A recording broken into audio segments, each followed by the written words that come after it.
Hello students, स्वागत है आप सभी का मैग्नेट ब्रेन्स के इस प्लेटफॉर्म पर। एक ऐसा प्लेटफॉर्म जो देता है आपको बिल्कुल ही फ्री एंड क्वालिटी एजुकेशन। बात करें हम किंडरगार्टन की या फिर हो क्लास 12th, यहाँ पर आपको सारे क्लासेस के वीडियो लेक्चर्स दिए जाते हैं बिल्कुल ही फ्री ऑफ कॉस्ट और वो भी पूरे क्वालिटी कंटेंट के साथ। मैं शुभम श्रीवास्तव स्वागत करता हूँ आप सभी का class 12th biology NCERT exemplar की सीरीज में, जहाँ आज के इस लेक्चर में हम शुरू करने जा रहे हैं बिल्कुल ही फ्रेश चैप्टर। आज हम शुरू करेंगे अपने चैप्टर नंबर 15 को, जिसका नाम है बायोडाइवर्सिटी एंड कंजर्वेशन। और आज हम डिस्कस करेंगे इसके माइंड मैप को।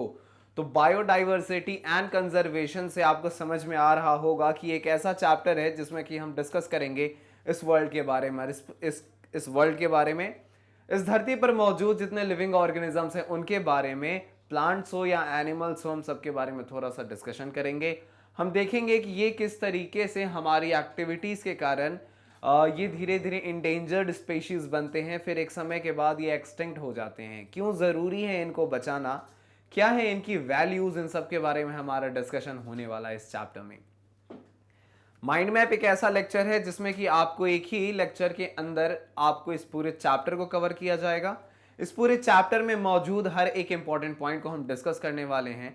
तो शुरू करते हैं कि क्या क्या हमें देखना है, जानना है, समझना है, राइट। तो जैसे ही हमारे ये चैप्टर स्टार्ट होता है बायोडाइवर्सिटी एंड कंजर्वेशन, इसको समझने के लिए हम चलते हैं अपने क्लास 11th में। हम चलेंगे अपने क्लास 11th में और वहां से उठाएंगे अपने पहले चैप्टर को जिसका नाम था the living world. The living world से शुरू करते हैं हम इस चैप्टर को समझने के लिए। अगर हम उन सारी चीज़ों को रिवाइज कर लेते हैं तो ये चैप्टर आपके लिए वाकई काफ़ी ज़्यादा आसान हो जाने वाला है। तो द लिविंग वर्ल्ड जो चैप्टर था, वहाँ जब हमने उस चैप्टर को शुरू किया था तो उसमें हमने डिस्कस किया था ये कि इस धरती पर बहुत सारे लिविंग ऑर्गेनिजम्स हैं। ये धरती बहुत ही यूनिक है, यूनिक प्लैनेट है हमारे सोलर सिस्टम का, और इस पर बहुत सारे लिविंग ऑर्गेनिजम्स पाए जाते हैं। और जब उनकी गिनती की गई तो it was around 1.7 to 1.8 millions in number. तो 1.7 से 1.8 मिलियंस ऑफ स्पीशीज आज के समय इस धरती पर पाए जाते हैं। ये वो नंबर्स हैं जो हमें पता है। ऐसे तो लिविंग ऑर्गेनिजम्स और भी ज़्यादा हैं। ये वो डेटा है जिनके बारे में हम जानते हैं, जो हमारे रिकॉर्ड्स में हैं, जिनके साइंटिफिक नेम्स को हम जानते हैं, जिनका नामांकन किया गया है और जिनका क्लासिफिकेशन किया गया है। इसमें हमने देखा था कि किस तरीके से हम अलग अलग लिविंग ऑर्गेनिजम्स को बचाने के लिए zoological park, botanical garden, herbarium, इन सब जगहों पर हम इनके रिकॉर्ड्स को रखते हैं। जूलॉजिकल पार्क्स और बोटेनिकल गार्डन में किस तरीके से हम इनको बचा करके रखते हैं। आगे हम बढ़े थे, हमने डिस्कस किया था कुछ क्लासिफिकेशन के बारे में। तो हमने ये भी देखा था, क्योंकि ये सारी चीज़ों को अगर हम रिवाइज कर लेते हैं तो उसमें से बहुत सारी चीज़ें हैं जो अभी यहाँ पर आने वाली हैं, तो ये चैप्टर आपका बहुत आसान हो जाएगा। जब हमने आर एच विटेकर के क्लासिफिकेशन को देखा था, जाना था, समझा था, हमने देखा था लिविंग ऑर्गेनिजम्स को हमने कुल 5 किंगडम में क्लासिफाई किया था। हमने शुरू किया था मोनेरा से, kingdom Monera, protista, fungi, Plantae and animalia. तो फिर हमने बाकी इन सारे किंगडम्स को भी फिर आगे हमने इन सब बाकी किंगडम्स को भी आगे क्लासिफिकेशन किया। इसमें इन डिटेल क्लासिफिकेशन में गए। आर्की बैक्टीरिया, यू बैक्टीरिया देखा हमने।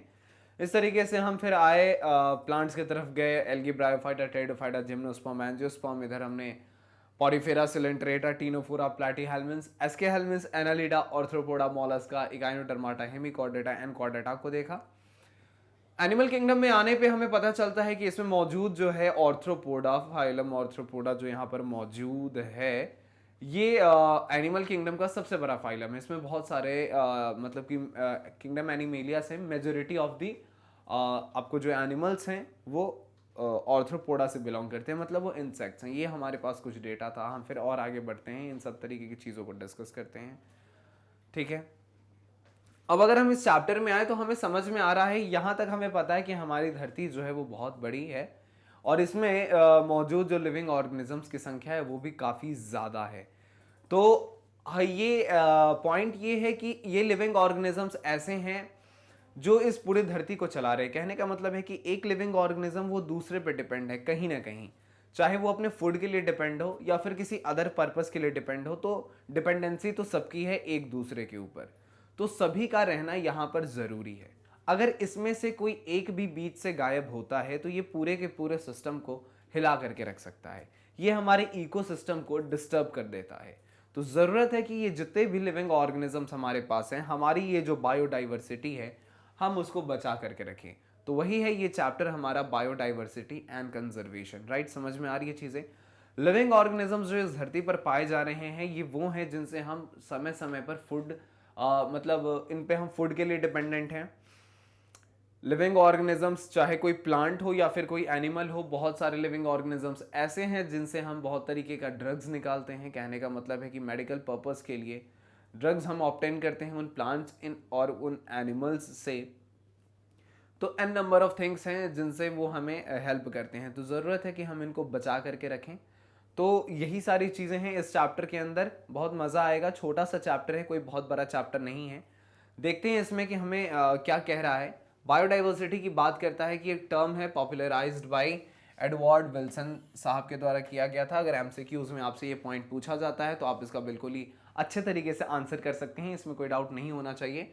Easy to answer type of question है। बायोडाइवर्सिटी की बात करें तो ये कहता है कि बायोडाइवर्सिटी को हम मेजरली हमने इसको 3 पार्ट्स में हम इसको पढ़ना चाहते हैं। एक है हमारे पास that is number 1 is genetic diversity, number 2 is species diversity and number 3 is ecological diversity. ठीक है, जेनेटिक डाइवर्सिटी की अगर हम बात करें तो एग्जाम्पल में लिखता है हमारा राउवोल्फिया वोमिटोरिया। ठीक है, इसकी बात करें जेनेटिक डाइवर्सिटी की बात करें तो आपको दिखता है, देखिए बायोडाइवर्सिटी को हम पहले डिस्कस करते हैं।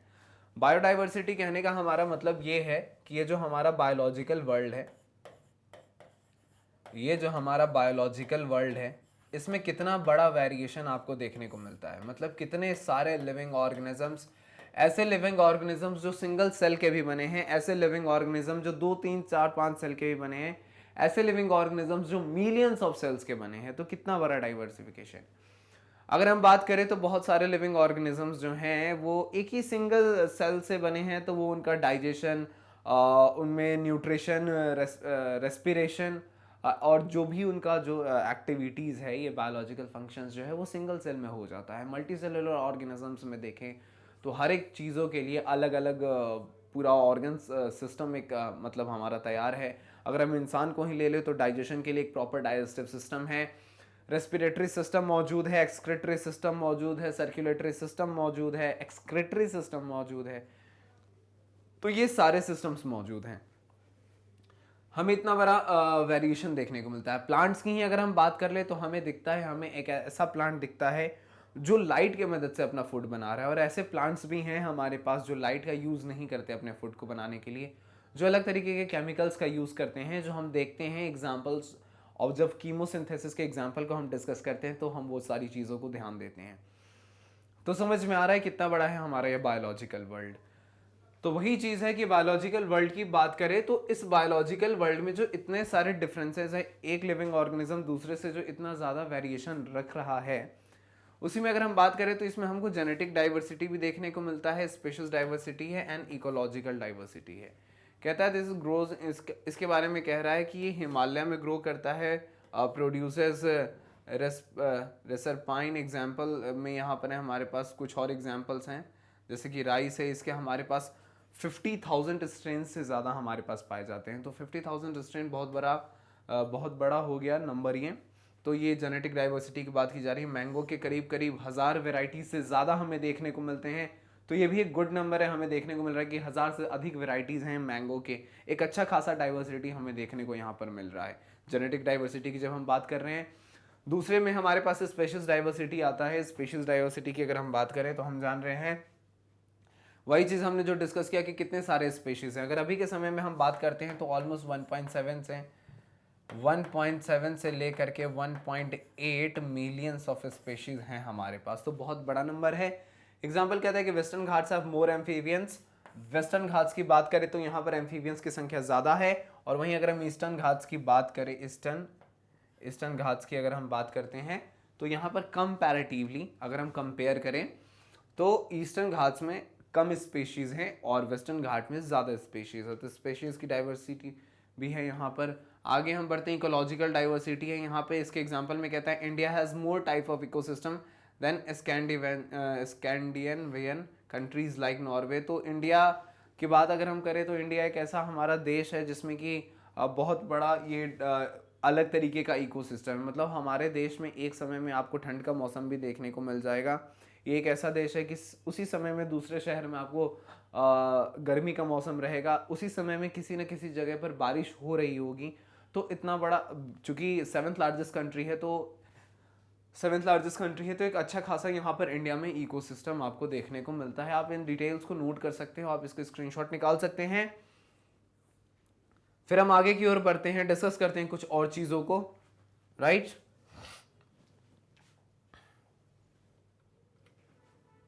देखिए यहाँ पर हमारे पास आगे आ गया है, चूंकि हम इस नेचर से, जो भी ये नेचर हमें दे रहा है, हम इसको बहुत ही धड़ल्ले से यूज करते जा रहे हैं, यूज करते हैं, और हम फिर ऐसा है कि यूज करते हैं और उसके बाद आगे भी यूज करते चले जाते हैं और सोचते नहीं है कि एक समय के बाद अगर ये समाप्त हो जाता है तो फिर क्या होगा, नेचर इम्बैलेंस हो जाएगा तो क्या होगा। तो इसको, इन सब चीजों पर ध्यान देने के लिए IUCN का गठन किया गया। IUCN की बात करें तो ये कुछ और नहीं बल्कि ये आपका एक international union for conservation of nature, ठीक है, ये इसका फुल फॉर्म हो गया। अगर आपसे IUCN के फुल फॉर्म की भी बात अगर करता है आपके क्वेश्चन पेपर में, तो भी आपको बिल्कुल सही आंसर करना है, दैट इज की international union for conservation of nature. तो इस नेचर को बचाना जरूरी है।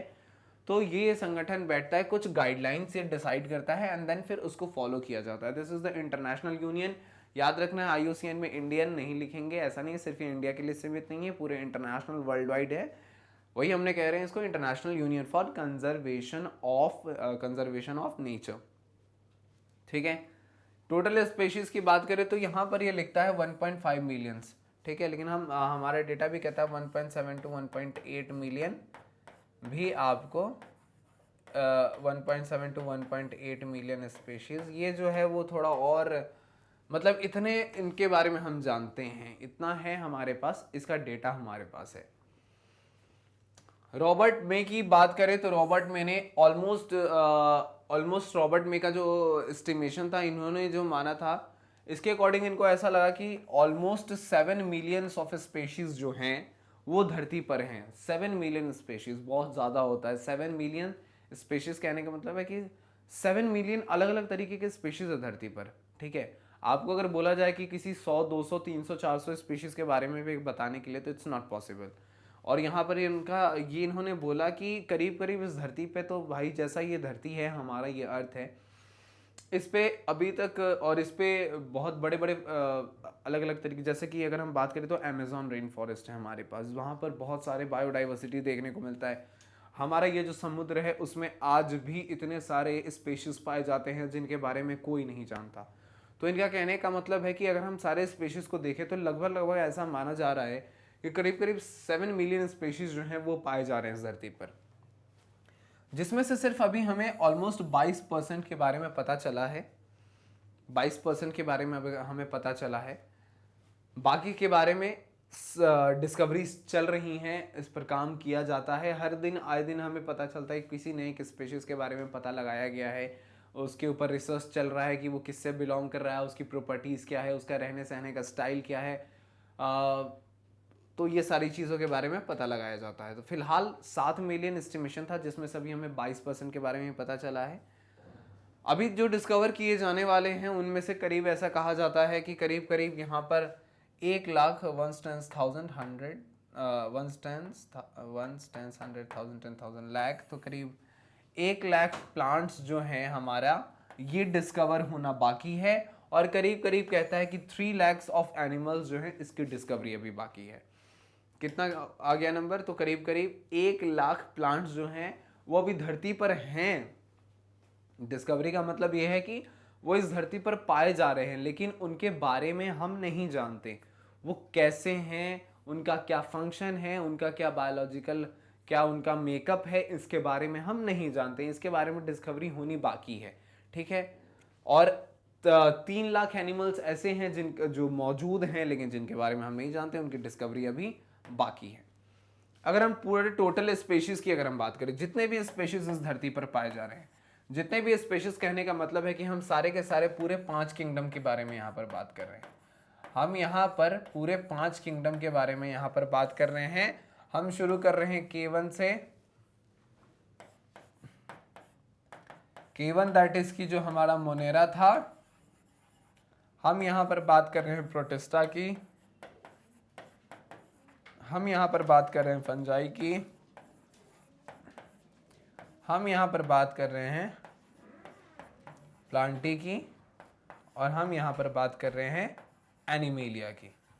तो यहाँ पर जो मौजूद हैं ये सारे के सारे, ये किंगडम हमारा सेकंड है, ये थर्ड किंगडम है हमारे पास, ये किंगडम हमारा चौथा किंगडम, और ये हमारा K5 दैट इज़ की K5 है ये, दैट इज़ की हमारा पांचवा किंगडम। तो इसके बारे में हम डिस्कशन करने, इन सभी को अगर हम कैलकुलेट करें तो इसमें जो भी मौजूद हैं इसमें से 70% जो है वो 70% स्पेशीज़ जो है वो कंट्रीब्यूट करता है किंगडम एनिमेलिया। तो 70% जो है वो एनिमल्स हैं, और इस 70% की अगर हम बात करें तो हमारे पास किंगडम एनिमेलिया को अगर हम लेते हैं तो किंगडम एनिमेलिया में हमारे पास टोटल फाइलम्स की बात करें हम, तो टोटल फाइलम्स जो हैं हमारे पास हैं वो 11, right. Monera, protista, fungi, Plantae, animalia, ये तो ये 5 किंगडम हो गए। और इसके 11 फाइलम्स की बात करें तो हम शुरू करते हैं पॉरीफेरा से, coelenterata, ctenophora, platyhelminthes, aschelminthes, annelida, arthropoda, mollusca, echinodermata, hemichordata and chordata. तो इसमें से जो आपके पास ऑर्थ्रोपोडा था, इसमें से एक आपके पास एक है जिसको हम ऑर्थ्रोपोडा के नाम से जानते हैं, और ऑर्थ्रोपोडा के नाम से जानते हैं। और ये ऑर्थ्रोपोडा जो है ये क्या है, ये इंसेक्ट्स का घर है, मतलब ये इसमें जितने हैं इंसेक्ट्स आते हैं, ठीक है, इंसेक्ट्स आते हैं, ठीक है। तो कहने का मतलब है कि जितने भी स्पेशीज हैं उसमें से 70% तो किंगडम एनिमेलिया से है, और इस किंगडम एनिमेलिया में भी जितने मौजूद हैं उसका 70% जो है वो ये इंसेक्ट वाला है। मतलब कहने का कि वो ऑर्थ्रोपोडा से बिलोंग करते हैं। हमारे पास ये एक डेटा है, आप इसको नोट कर ले, बहुत ही छोटा सा डिस्कशन था ये, ठीक है। मतलब ये चीज़ आप याद रखेंगे तो ये आपको हेल्प करने वाला है, क्योंकि जितने भी नोन स्पेशीज है हमारे पास, ऐसा कह रहा है कि 70% जो है उसमें से एनिमल्स हैं, मतलब कि किंगडम एनिमेलिया से बिलोंग करते हैं। एंड उसमें भी जो किंगडम एनिमेलिया से जो बिलोंग कर रहे हैं वो जो 70%, वो जो संख्या है, जो भी एक्स नंबर हो उसका, वो जो है उसमें से भी जो 70% है वो हमारे ऑर्थ्रोपोडा होते हैं। तो इसको भी आप नोट कर लें, आप इसको स्क्रीनशॉट चाहो तो निकाल सकते हो। फिर हम आगे चलते हैं और कुछ डिस्कस करते हैं इस चैप्टर में आगे हमें क्या देखना है, राइट।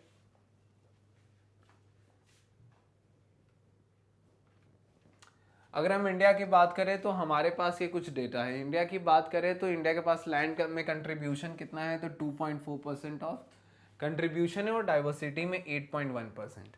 अगर हम प्लांट्स की बात करें तो यहाँ पर कुल ये जो डेटा हमारा कहता है इट्स अराउंड 45,000, एंड एनिमल्स की बात करें तो इट्स अराउंड 90,000। तो कहने का मतलब है कि एनिमल्स की जो संख्या है वो ऑलमोस्ट डबल है हमारे यहाँ इंडिया की बात करें।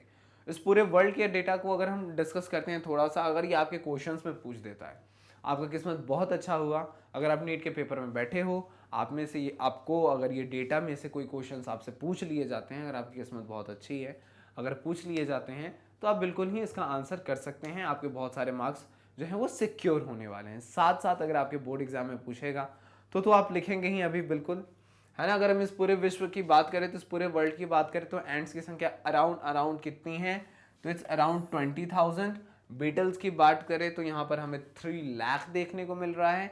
अगर हम बात करें फिशेस की तो इट्स अराउंड 28,000, एंड ऑर्चिड की बात करें तो इट्स 20,000 ऑफ हमें इनकी देखने को मिल रहा है। इतने तरीके के हैं हमारे पास, ठीक है, इतने सारे हैं हमारे पास। तो ये डेटा है, इसको आप नोट कर सकते हैं, आप इसका स्क्रीनशॉट निकाल सकते हैं। किसी तरीके का डाउट अगर आपके मन में हो रहा है तो आप मुझे बिल्कुल ही पूछ सकते हैं, कोई दिक्कत नहीं है, कोई तकलीफ नहीं है, बहुत ही आसान सा है इस डेटा को याद करना है। कंपैरेटिवली जो हमने इतने कॉम्प्लेक्स चैप्टर्स को डिस्कस किया है उसके मुकाबले ये कुछ नहीं है, लेकिन क्लास 12th में दिया है तो थोड़ा बहुत कुछ है, लेकिन फिर भी उतनी बात नहीं है। स्पेशीज डाइवर्सिटी की बात करें तो आपको यहाँ पर ट्रॉपिकल एरियाज है, टेम्परेट एरिया, यहाँ पर कहता है कि speciation is a function of time.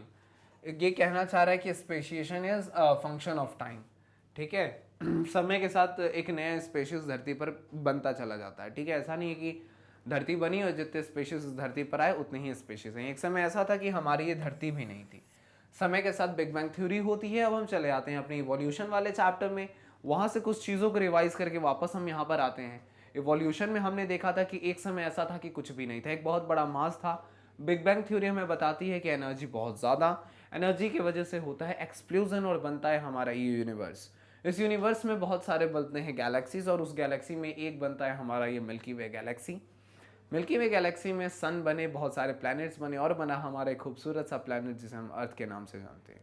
ये जो अर्थ था पहले ये नहीं था। अर्थ जब बना तो उस समय यहाँ की टेम्परेचर बहुत ज़्यादा थी, फायर वगैरह का इशू था, बहुत सारे गैसेस थे। फिर क्या होता है, समय के साथ वो अर्थ जो है वो कंट्रोल में आता है, ओशंस बनते हैं, लैंड आया हमारा, इस तरीके से हमारी धरती बनी। और इसके बाद जो फर्स्ट टाइम हमें लाइफ जो है वो यहाँ देखने को मिला। कहाँ देखने को मिला, तो हम कहते हैं कि लैंड पर मिला। क्या आपसे अगर पूछे लैंड पर देखने को मिला या फिर पहला लाइफ जो है वो आपको वाटर में देखने को मिला, तो हमारा सिंपल सा आंसर हो जाएगा कि हमें ये जो कहानी है पहले लाइफ की वो हमें वाटर के अंदर देखने को मिला। ठीक है, वाटर के अंदर हमें देखने को मिला, सिंपल सा है, याद है हमें, बहुत आसान है, कोई मुश्किल चीज़ नहीं है। अब क्या है कि समय के साथ एक लिविंग ऑर्गेनिज्म इस धरती पे आया। धीरे धीरे वो जो पानी में वो जो लिविंग ऑर्गेनिज्म था उसमें इवोल्यूशन होता है। समय के साथ दूसरे एक नए स्पेशीज का धरती पर आगमन होता है, आगे बढ़ता गया, समय बढ़ता गया, इवोल्यूशन होता गया, इवोल्यूशन होता गया। वही हम कहने का मतलब है कि जब भी इवोल्यूशन हुआ हमें क्या हुआ कि बहुत सारे वेरिएशंस हुए, और एक समय के बाद हमें एक नया स्पेशीज बन के दिखाई दे दिया। तो वही जो एक नया स्पेशीज बना, स्पेशिएशन का स्पेशिएशन कहलाया। तो ये कहता है कि speciation is function of time, समय के साथ इसको होना है। Temperate regions gets covered in ice frequently while tropical regions remain mostly undisturbed. Sorry. तो टेम्परेट रीजन्स की बात करें तो ये कहता है कि ये ऐसे रीजन्स हैं जो मोस्ट ऑफ टाइम कैसे हैं, वो आइस से घिरे होते हैं। और वहीं अगर हम लोग ट्रॉपिकल रीजन की बात करें तो यहां पर उतना ज्यादा फर्क हमें नहीं देखने को मिलता है, यहां पर उतना ज्यादा डिस्टर्बेंस हमें देखने को नहीं मिलता है। तो वही इसका कहने का मतलब है कि temperate regions get covered in ice frequently while tropical regions remains mostly undisturbed। कहता है ट्रॉपिकल एरियाज की बात करें तो यहाँ पर less seasonal than temperate areas. Tropical areas जो है वो वहाँ पर ऑब्वियस सी बात है, यहाँ पर ट्रॉपिकल एरियाज में ज़्यादा सनलाइट है यहाँ पर, ठीक है, इक्वेटर के ज़्यादा नज़दीक है, टेम्परेचर भी यहाँ पर हाई आपको देखने को मिलता है। पोल की तरफ अगर हम बढ़ते हैं तो टेम्परेचर को डाउन होना है। छोटा सा इन्फॉर्मेशन आप इसको नोट करेंगे, स्क्रीनशॉट निकालेंगे, बहुत ही आसान, बहुत ही बेसिक। आगे हम बढ़ेंगे अपने नेक्स्ट कॉन्सेप्ट की तरफ। इस चैप्टर में दिए गए आगे के पॉइंट्स को हम डिस्कस करने जा रहे हैं, राइट। यहां पर हमारे पास आ गया है हमारा अगला टॉपिक है, that is about the patterns of biodiversity. Biodiversity के पैटर्न के बारे में थोड़ा सा हम डिस्कस कर लेते हैं। यहाँ पर कहता है इसके बारे में, बायोडाइवर्सिटी के पैटर्न के बारे में फर्स्ट पॉइंट है हमारे पास, दैट इज की लैटिट्यूडिनल ग्रेडियंट की बात की जा रही है। इसके बारे में कहता है कि species diversity decreases from equator to pole, as we have discussed earlier in our previous chapters, that is कि अगर हम इस अर्थ को बनाते हैं, बीच से निकल करके जाता है हमारा इक्वेटर। अगर हम किसी बॉल को अगर हम पकड़ते हैं और वहां से देखें तो हमें समझ में आता है कि सबसे बाहरी वाला जो हिस्सा है, अगर हम उसको देखने जाएं तो वो हमारा इक्वेटर कहलाता है, और हमें देखने को मिलता है कि ये सन से ज़्यादा नज़दीक है। ऑब्वियस सी बात है कि अगर ये कोई बॉल है, अगर ये कोई बॉल है, right now I don't have any ball, नहीं तो मैं आपको दिखाता कि अगर ये कोई बॉल है तो इसमें देखने को मिलता है कि ये जो बाहर की तरफ निकला हुआ हिस्सा है ये सन से ज़्यादा नज़दीक है कंपेयर अगर हम करें पोल से। पोल थोड़ा सा डिस्टेंस जो है वो कम हो जाता है। एज अ रिजल्ट जब हम इस डायरेक्शन में बढ़ते हैं तो टेम्परेचर जो है वो ऊपर की तरफ बढ़ेंगे तो टेम्परेचर जो है वो डिक्रीज होता है, और अगर हम लोग इस डायरेक्शन में नीचे की ओर बढ़ते हैं तो हमें टेम्परेचर जो है वो इंक्रीज होता हुआ दिखाई देता है। सेम चीज़ अगर हम है कि अगर हम इस डायरेक्शन में ऊपर की ओर बढ़ते हैं तो यहाँ पर हमें फिर टेम्परेचर जो है वो इंक्रीज होता हुआ दिखाई देता है, और अगर हम लोग इस डायरेक्शन में आगे बढ़ते हैं तो कहने का मतलब है कि टेम्परेचर जो है हमारा वो डिक्रीज होता हुआ दिखता है। कहने का मतलब है कि ये जो वाला जो हिस्सा है दिस इज पोल, है ना, ये वाला जो हिस्सा है दिस इज पोल। तो वही कॉन्सेप्ट है छोटा सा, कि वही कहता है कि species diversity decreases from equator to pole. तो जैसे ही हम इक्वेटर से पोल की तरफ जाते हैं हमारा टेम्परेचर एक तो घट जाता है, और साथ साथ हमें एक और चीज़ देखने को मिलती है कि जो स्पेशीज़ हैं हमारे स्पेशीज़ की डाइवर्सिटी है वो भी घटती हुई दिखाई देती है। वही कह रहा है कि species diversity decreases from equator to pole, क्योंकि इक्वेटर के पास जो है वो इक्वेटर के पास की जो बायोडाइवर्सिटी है वो रिच बायोडाइवर्सिटी है। Tropic have more diversity than the temperate region. Obviously बात है, वही हमने डिस्कस किया कि ट्रॉपिक के पास जो है वो ज़्यादा बायोडाइवर्सिटी है और टेम्परेट रीजन्स के मुकाबले। ठीक है, एक इन्फॉर्मेशन, बहुत बेसिक सा इन्फॉर्मेशन, आपको ऑलरेडी पता था, फिर भी हमने डिस्कस किया। Let's discuss something about this birds. Birds की बात करें तो यहाँ पर है करीब करीब, कोलंबिया की बात करें तो यहाँ पर 1400 स्पेशीज हमें देखने को मिलते हैं बर्ड्स के, 1400 species, a very very good number, बहुत अच्छा संख्या है ये। 1400 बहुत ज़्यादा होता है, और 1400 टाइप्स ऑफ बर्ड्स हैं। कहने का मतलब है कि 1400 अलग अलग तरीके के बर्ड्स हैं हमारे पास, 1400 अलग स्पेशीज हैं, और एक स्पेशीज से कितने सारे, तो इट्स गुड नंबर कि कोलंबिया में हमें 1400 स्पेशीज ऑफ बर्ड्स देखने को मिलते हैं। इंडिया की बात करें तो इंडिया में यही आपका थोड़ा कम हो जाता है, लाइक 1200 स्पेशीज। अगर हम लोग ग्रीनलैंड की बात करें, चूँकि ग्रीनलैंड जो है वो पोल से बहुत ज़्यादा नज़दीक है, दैट इज़ वाई हमें यहाँ पर सिर्फ 56 स्पेशीज देखने को मिले। न्यूयॉर्क की बात करें तो न्यूयॉर्क कंपेयर अगर हम करते हैं तो ग्रीनलैंड से थोड़ा, ग्रीनलैंड से ये पहले आता है। जब अगर हम लोग इक्वेटर से पोल की तरफ बढ़ते हैं तो थोड़ा नीचे है ये ग्रीनलैंड से, दैट इज़ वाई यहाँ पे 105 स्पेशीज हैं न्यूयॉर्क में। न्यूयॉर्क भी बहुत ही मतलब ऐसा है कि पोल से ज़्यादा नज़दीक है, तो यहाँ पर भी टेम्परेचर आपको थोड़ा कम देखने को मिलता है। तो ये कुछ डेटा हैं आपके पास, आपको नोट रखना चाहिए इन सबको आप नोट करें प्लीज़, इसको स्क्रीनशॉट निकालें। अगर किसी तरीके का आपको डाउट है तो आप बिल्कुल पूछ सकते हैं, आसान सा चीज़ है यहाँ पे। ठीक है, हमने एक छोटे से पैटर्न को डिस्कस किया है। आगे बढ़ते हैं, पैटर्न के आगे चलते हैं और डिस्कस करते हैं कि इसके आगे हमें क्या देखना है। तो इसके आगे अगर हम थोड़ा सा डिस्कस कर लेते हैं something about the Amazon rain forest के बारे में। बहुत ही अच्छा ये मतलब एक ऐसी जगह जो हमारे इस धरती को बहुत ही ज़्यादा सपोर्ट करती है हर एक मामले में, चाहे वो ऑक्सीजन हो। ऑलमोस्ट 20% ऑफ ऑक्सीजन आता है हमारे यहाँ से। इक्वेटर के पास होने के कारण अमेज़न रेन फॉरेस्ट जो है वो ग्रेटेस्ट बायोडाइवर्सिटी आपको यहाँ पर देखने को मिल जाएगा। वही कहता है ग्रेटेस्ट बायोडाइवर्सिटी साउथ अमेरिका में है। कहने का मतलब है कि ये हमारे इक्वेटर से बहुत ज़्यादा नज़दीक है। इक्वेटर से नज़दीक होने के कारण यहाँ पर हमें रिच बायोडाइवर्सिटी देखने को मिलती है। कुछ और स्पेशीज हमारे पास, इसमें डेटा को हम डिस्कस करते हैं, लाइक कि इन्वर्टिब्रेट्स हमारे पास यहाँ पर करीब करीब 1,25,000 स्पेशीज हैं। 1,25,000 टाइप्स ऑफ स्पेशीज हमें देखने को मिलते हैं यहाँ। प्लांट्स की बात करें तो करीब करीब 40,000 स्पेशीज हैं। फिश की बात करें तो 3,000, बर्ड्स 1,300, मैमल्स की बात करें तो 427 स्पेशीज, एम्फीबियन भी हैं हमारे पास करीब करीब 227 स्पेशीज। रेप्टाइल्स की बात करें तो 378 स्पेशीज। कहने का मतलब है कि बहुत ही गजब का बायोडाइवर्सिटी है यहाँ पे। दैट इज वाई यहाँ पर लिखता है कि अमेज़न रेन फॉरेस्ट जो है वो ग्रेटेस्ट बायोडाइवर्सिटी है। एक छोटा सा इन्फॉर्मेशन आपके लिए, आपसे अगर क्वेश्चन पूछा जाए कि कैसे आप ये कह सकते हैं, तो हम कहेंगे इक्वेटर के काफ़ी नज़दीक है, बहुत सपोर्टिव है इन्वायरमेंट उधर का, तभी हमें यहाँ पर इतना अच्छा बायोडाइवर्सिटी देखने को मिलता है। फिलहाल आप इसको नोट करें, स्क्रीनशॉट निकालें, फिर हम आगे डिस्कस करते हैं और सारी चीज़ों को आगे बढ़ते हैं और डिस्कस करते हैं समथिंग मोर अबाउट दिस। तो यहाँ पर इतने सारे स्पेशीज़ हैं और जो हमने डिस्कस किया वो सारे यहाँ पर हमें समझ में आ रहा है कि कौन क्या कैसा है।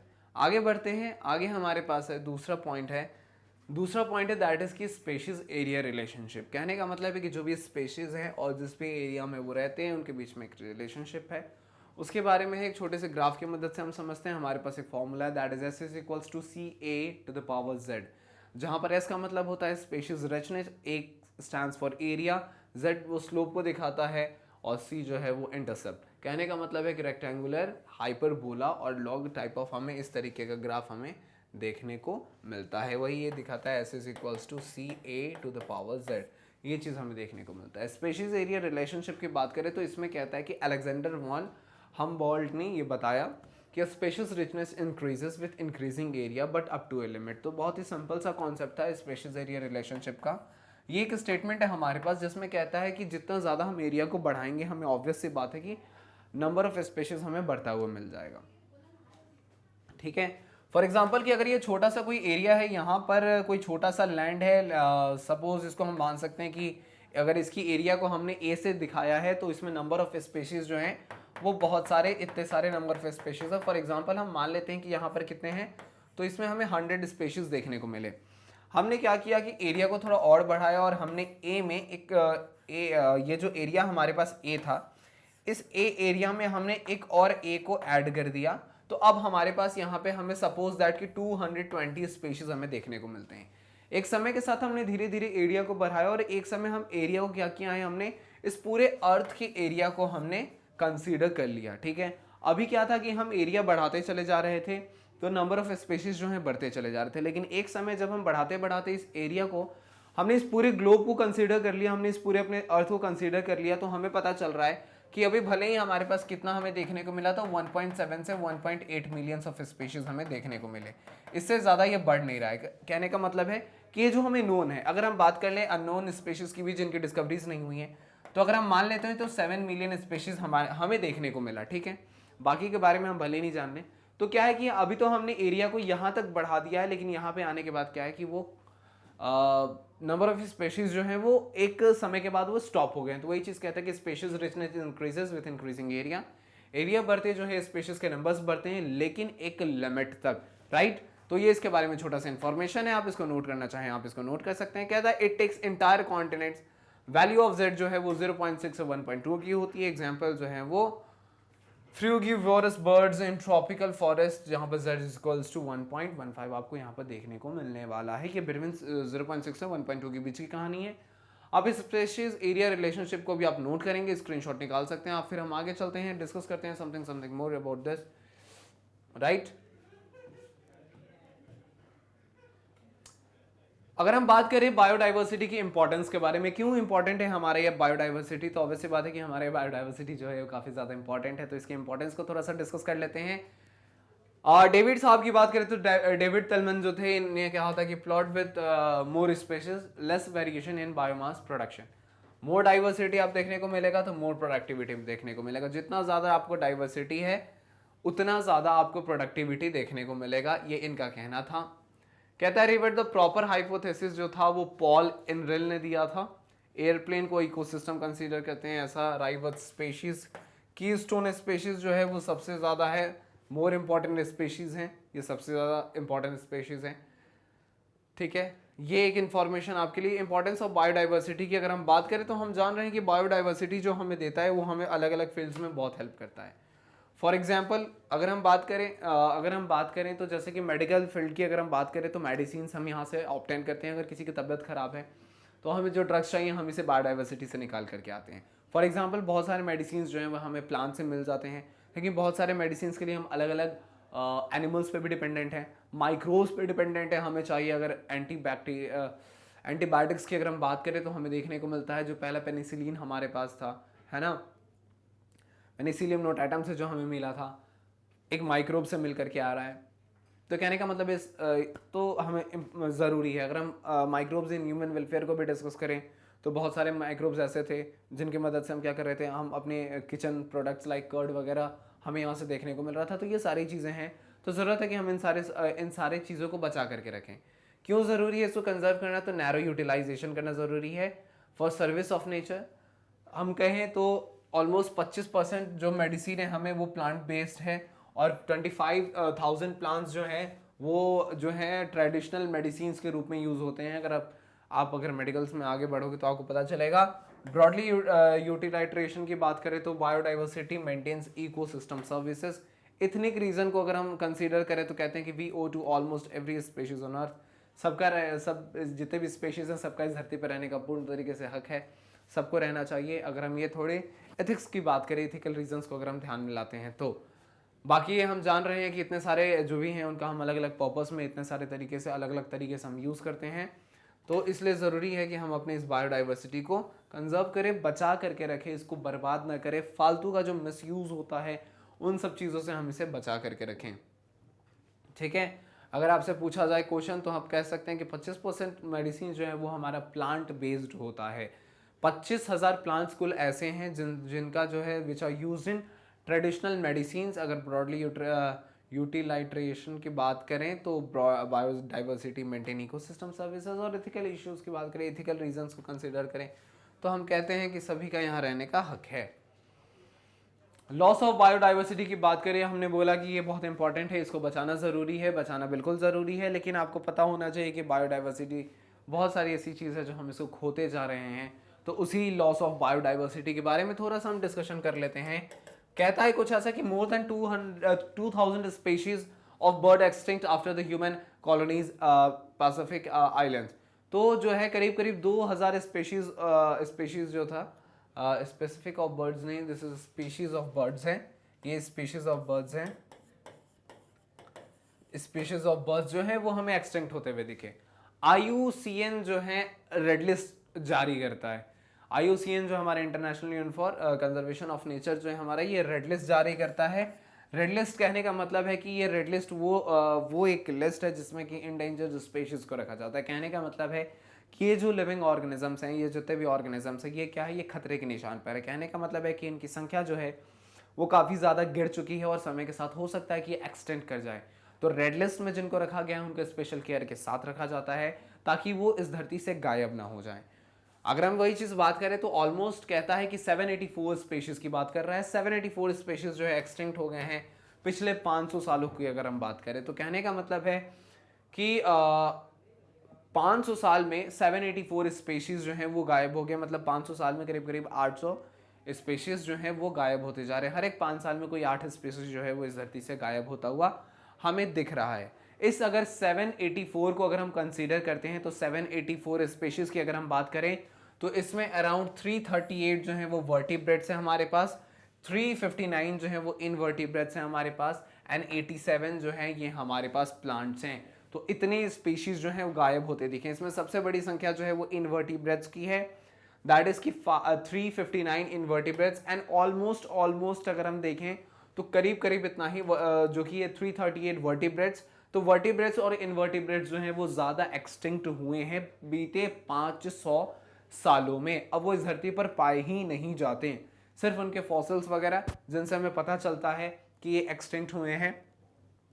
और इसी बीच 87 प्लांट्स जो हैं वो भी गायब हो चुके हैं, वो भी इस धरती से गायब हो चुके हैं, एक्सटिंक्ट हो चुके हैं। अगर हम लोग बीते 20 सालों की बात करें तो बीते 20 सालों को अगर हम कंसिडर करते हैं तो ऑलमोस्ट 27 स्पेशीज जो हैं वो हमारे गायब हो चुके हैं। तो अभी जब हमारा साइंस भी डेवलप हो गया, मतलब जब हम इन सब चीज़ों पे डिस्कशन भी करते हैं, जब हमारे पास इतने सारे IUCN भी हैं, तो क्या है फिर भी हमें पिछले बीते 20 सालों में हमें जो है वो करीब करीब 27 स्पेशीज जो हैं वो एक्सटिंक्ट होते हुए दिखे हैं। तो ये जो नंबर है इसको चाहिए कि हम किसी भी तरीके से कम कर सके, घटा सके। जीरो पे अगर आ जाता है अगर ये, तो ये इससे अच्छी बात कोई हो ही नहीं सकती है, क्योंकि हमने फूड चेन में भी देखा है कि एक स्पीशीज जो है वो दूसरे पर डिपेंडेंट है। तो इन सारी चीज़ों को मेंटेन करने के लिए हमें ये सारी चीज़ों पर ध्यान देना ज़रूरी है। आप इसको भी नोट कर सकते हैं, आप इसको भी स्क्रीनशॉट निकाल सकते हैं। फिर हम आगे चलते हैं, डिस्कस करते हैं something more about this. Examples हैं हमारे पास, जैसे कि मॉरिशस की बात करें तो वहाँ से डोडो का चले जाना, अफ्रीका की बात करें तो वहाँ से कुआगा का चले जाना, ऑस्ट्रेलिया की बात करें तो थाईलैंड का चले जाना, रशिया की बात करें तो स्टेलर सी काऊ का जाना, बाली, जेवन, कैस्पियन का सब स्पेशीज जो इनके टाइगर्स थे इनका गायब होना, ये सारे जो हैं वो इस धरती से गायब हो चुके हैं, एक्सटिंक्ट की लिस्ट में ये शामिल हैं। तो ये कुछ डेटा है, आप इसको भी नोट कर सकते हो, याद रख सकते हो। एग्जाम्पल पूछा जाए तो आंसर कर सकते हो, MCQs में पूछा जाए तो टिक कर सकते हो। किसी भी तरीके से हमारा कोई भी पॉइंट जो है वो छूटना नहीं चाहिए, मैटर ये करता है। आगे बढ़ते हैं।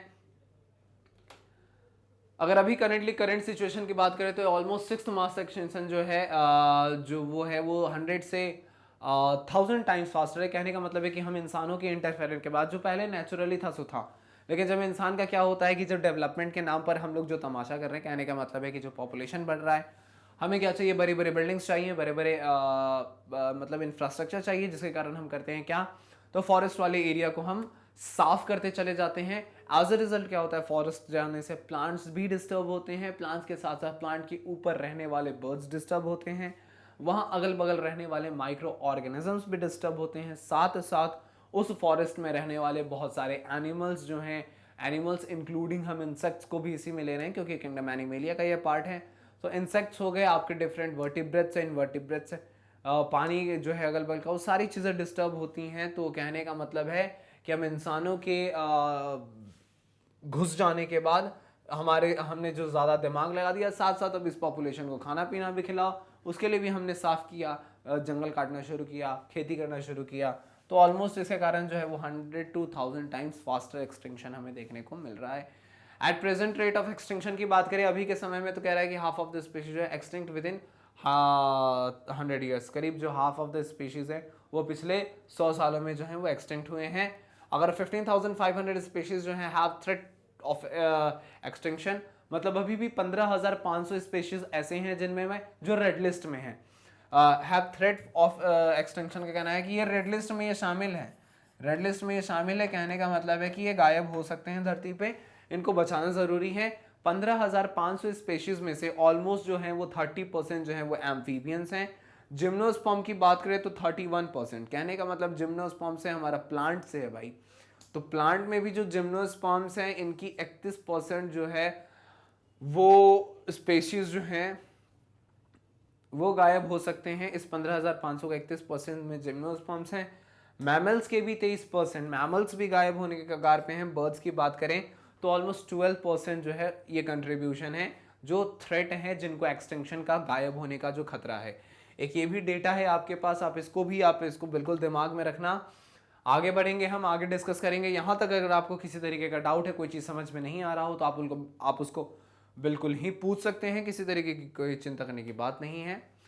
अगर हम बात करें कॉजेस, 4 मेन रीजंस, अगर हम लोग गायब होने की बात करें, जो स्पीशीज का गायब होना है, एक हमारे पास आता है दैट इज की हैबिटेट लॉस एंड फ्रेगमेंटेशन। ये हमारे पास एक है, दैट इज की पहला पॉइंट कहता है cover of tropical rain forest decline from 14 to 6% of land. तो एक अच्छा खासा हमको रेट गिरता हुआ दिखता है, 14 से 6 की तरफ गिरता हुआ हमें दिखता है। कहता है ये भी एक ऐसा भी लाइन कहता है कि by the end you finish reading this chapter 1000 hectares of rain forest is lost. तो कहने का मतलब है is lost, it will be lost. कहने का मतलब है कि जब तक हम इसको पढ़ रहे हैं तब तक 1000 हेक्टेयर जो है उसको भी साफ कर दिया जाएगा। तो इतने जल्दी जल्दी फॉरेस्ट की कटिंग्स होती हैं। घर में हम वुडन फ्लोरिंग करवाते हैं, कहाँ से आया, तो पेड़ की कटिंग करके आया, जो फर्नीचर्स बनते हैं, इंटीरियर डेकोरेशन का काम होता है। तो ये सारी चीज़ें जो हैं, अगर हम इस रूम की बात करें तो इसका जो दरवाज़ा है, वो सारी चीज़ें जो हैं वो हम जंगल से ही तो प्राप्त करते हैं। अमेजॉन रेन फॉरेस्ट की बात करें तो इसके बारे में, जैसा कि मैंने कहा कि इसको लंग्स कहा जाता था इस धरती का।